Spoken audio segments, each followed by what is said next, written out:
I think William Ruto is a person with two personalities.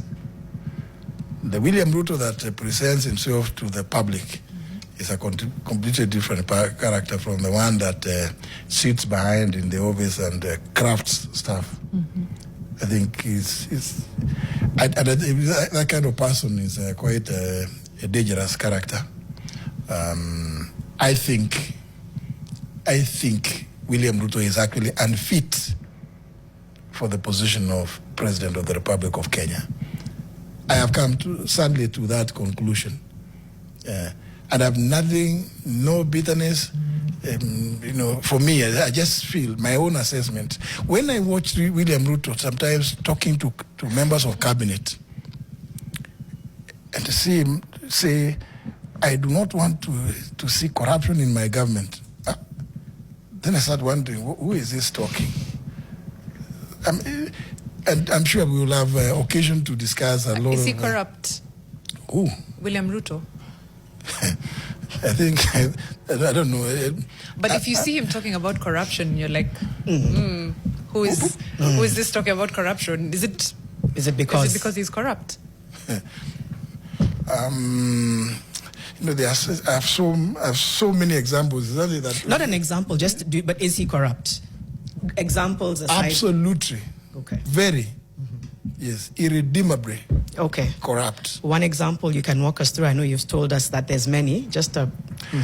I don't want to give you the obvious ones about the Adanis, because I have some background about it.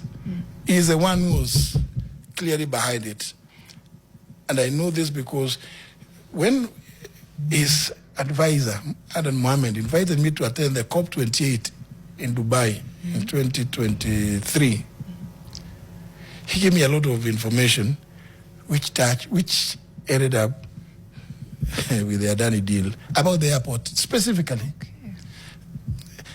Even during that same time, some Russian oligarchs who had offered to invest $1 billion here in Kenya. And again, it came from Adan Mohamed. In fact, I have even staff telling me that an NGO, I go and check, and there's no, I said the NGO council says we don't have any such company. No such thing is registered. Then, on the day we were coming from India, after that COP28, we flew to India for state visit, blah, blah. I am landing on my way back because Guru, this guy of Defki, I see Ruto around him. It's one of the Guptas.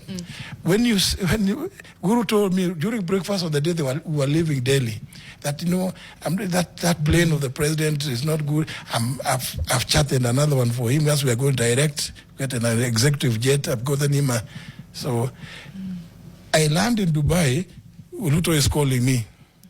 Those people, those Russians want to. They are there. They're in Dubai. They are waiting. You signed in. I said, I'm just at the airport and I'm on transit. I am not leaving the airport. Right. He said, no, but they are there.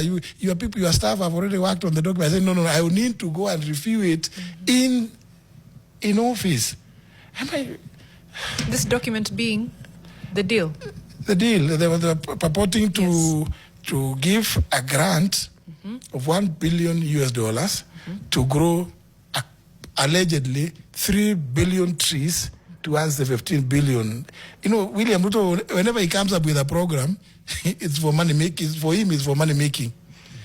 Now, I come and tell them, they bring me an MOU. I tell them, and I remember I spoke about the MOUs. Yes. I told them, it came from the Minister of Environment, which they pushed through. I tell them this thing, the $1 billion can only be by way of a grant, but it cannot come directly to the ministry because under the PFM Act, Section 47, it can only go through the National Treasury. They are trying to avoid that money going to the National Treasury, and it's money coming from abroad. Right. And you're being asked to sign in an airport. I'm being told to sign at Dubai airport, and there's William Ruto calling me directly. I'm telling you. But anyway, maybe I could. Let me say this. No, finish. Yeah, let me say this. I think it's a very unfortunate situation for the country that we have William Ruto sitting in the office as president of Kenya. And we have too many examples to give. And you knew this before you were. Did you know this before you were fired? Wouldn't this information have been helpful to the people of Kenya if we knew it before? Like I said, I am a gentleman, and I was going to. In fact, somebody talked about a book. It's a book. The book is already in the works. I started immediately. Actually, just before I left Parliament as Speaker, that's when I began working on it. Then, now that we went into campaigns, I stopped a bit, and then I said, "Oh, why don't I just wait and finish my experience in the cabinet before you do an expose?" No, get a book to give my so that the book also includes my experience in the cabinet.